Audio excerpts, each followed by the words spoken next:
As células nervosas são os neurônios, que são responsáveis por transmitir os impulsos nervosos, e também as células da glia, que são responsáveis por dar suporte a esses neurônios.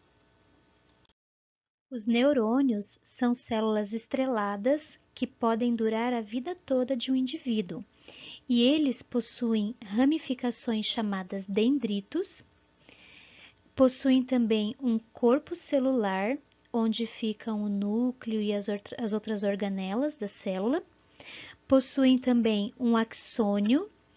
Ao redor desse axônio tem essas células amarelinhas, são chamadas de bainha de mielina, tá? E nós já vamos ver qual a função dessas células pro axônio. E também possuem as terminações do axônio, que são a parte do neurônio que vai transmitir a informação para outros neurônios ou para outras células. Entre um neurônio e outro, existe um microespaço bem pequenininho, por onde é transmitido o impulso de um neurônio para outro, tá? Esse microespaço, ele se chama sinapse. Aqui, nós vemos uma imagem mostrando uma sinapse entre dois neurônios. Uma das terminações do axônio de um neurônio está passando a informação para o dendrito de outro. E notem também que a transmissão do impulso nervoso sempre vai ocorrer no sentido dos dendritos para as terminações do axônio. E essa transmissão do impulso ocorre através da ação de neurohormônios chamados neurotransmissores, substâncias que são liberadas pelas terminações do axônio de um neurônio para o dendrito de outro. Alguns exemplos que nós temos de neurotransmissores são a acetilcolina, a noradrenalina, a endorfina e a dopamina. Só que as sinapses não acontecem apenas entre dois neurônios. Elas também podem acontecer entre neurônios e músculos e também entre neurônios e glândulas. E tanto os músculos quanto as glândulas são chamados de efetuadores, porque eles recebem o estímulo para produzir as reações. No caso dos músculos, eles recebem o estímulo para produzir a contração e a distensão das suas fibras, e também os neurônios podem receber as mensagens dos órgãos sensoriais e enviar para a medula e para o cérebro. Já as células da glia são células que dão sustentação e vão auxiliar no funcionamento dos neurônios. Exemplos de células da glia são os oligodendrócitos, que formam a bainha de mielina. Essa bainha de mielina é formada pelas células de Schwann e elas aumentam a velocidade do impulso nervoso pelo axônio. Nós temos aqui também a micróglia, que são células fagocitárias. Elas vão regular o processo imunitário e também vão remover restos de células que ficam nessas regiões. E os astrócitos, que vão ligar os neurônios aos capilares sanguíneos. Quando nós observamos um corte de um cérebro, nós podemos observar a parte mais externa, cheia de reentrâncias e mais cinzenta, chamada córtex cerebral, e a parte mais interna, que é mais clara, chamada de massa branca. Vamos agora conhecer algumas funções desse córtex cerebral. É no córtex cerebral que ocorrem os pensamentos. A sede da memória também está no córtex cerebral. As associações das informações acontecem ali. O cérebro é como se fosse um arquivo. Ele guarda as informações que recebe. Quando uma nova informação chega, ela vai ser associada a outras informações anteriores. E assim, cada nova informação se soma ao significado das que já estão armazenadas. O cérebro pode armazenar novas informações ano após ano e ainda manter as antigas. A informação que é acessada com mais frequência permanece em melhores condições e as que são raramente usadas tendem a desaparecer. Os nossos sentidos comunicam ao cérebro, através dos impulsos nervosos, as informações captadas no ambiente. O cérebro vai transformar esses impulsos em sensações e ele associa essas sensações, armazena-as na memória e decide sobre elas. Então, ele vai emitir impulsos nervosos que vão atuar sobre os músculos e as glândulas. Vamos conhecer agora algumas áreas de atuação do nosso cérebro.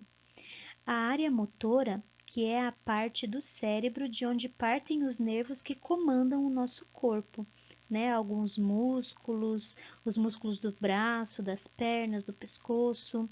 E o córtex também vai controlar parcialmente a nossa respiração. Ele também atua na formação de hábitos, né? Algumas atividades que nós fazemos automaticamente. Então, quando nós realizamos alguma atividade pela primeira vez, nós controlamos os músculos com a máxima atenção, né? Pensando sobre cada movimento que nós vamos fazer. E esse controle é feito através do córtex cerebral. Da próxima vez que nós formos realizar a mesma tarefa, essa tarefa já vai parecer mais fácil. E quando nós desenvolvermos esse hábito, daí nós vamos fazer automaticamente. Nós seremos capazes de efetuar essa atividade sem pensar nela, né? E o nosso cérebro já não vai ter mais que controlar cada movimento dessa tarefa, né? E também o cérebro, ele controla, ele permite, né? Ele dá essa capacidade de nós nos comunicarmos. Por quê? Porque o nosso cérebro é a sede do raciocínio, é ele que vai permitir as pessoas exporem as suas ideias, as suas novas ideias e a comunicar-se com outras pessoas. Então, nós vamos pensar, nós vamos agir e vamos conseguir nos comunicar com outras pessoas.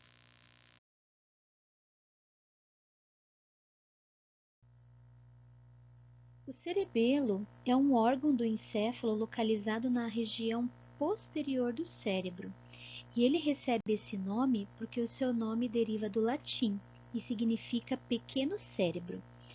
O cerebelo é responsável pela manutenção do equilíbrio, da postura, dos movimentos voluntários, do controle da elasticidade e resistência muscular e também é responsável pela aprendizagem motora.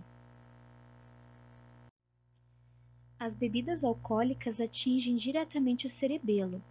Então, quando uma pessoa bebe demais e fica embriagada, ela não consegue coordenar os seus movimentos musculares e manter o seu equilíbrio, e os seus movimentos vão se tornar mais bruscos, imprecisos e descontrolados. O bulbo, ele é um órgão que estabelece a comunicação entre o cérebro e a medula, pois ele se encontra bem no meio desses dois órgãos. E ele está relacionado com o controle cardiorrespiratório, né, o controle cardíaco e o controle dos movimentos respiratórios. E também ele vai controlar alguns atos involuntários, chamados de reflexos, né? Como é o caso da mastigação, da fala, do piscar dos olhos, da secreção lacrimal e do vômito.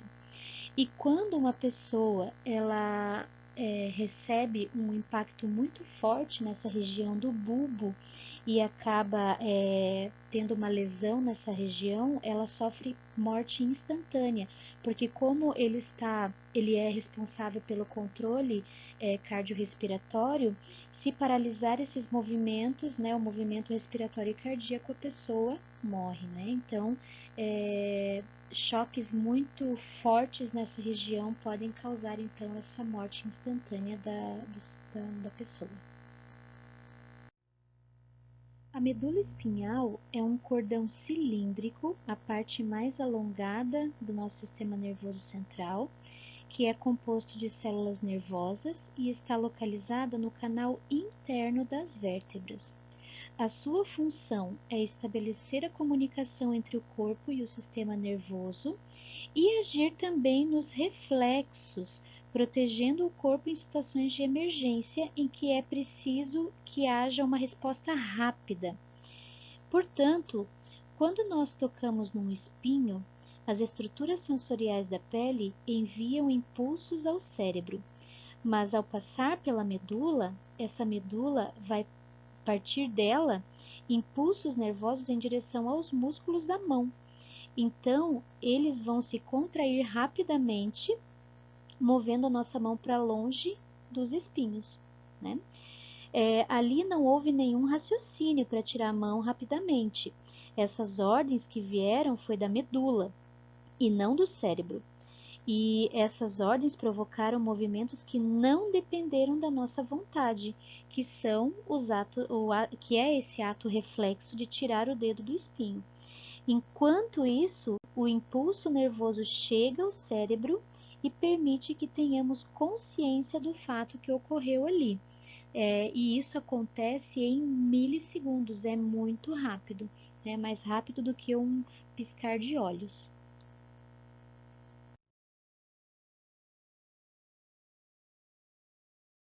O sistema nervoso periférico é composto pelos nervos do nosso corpo.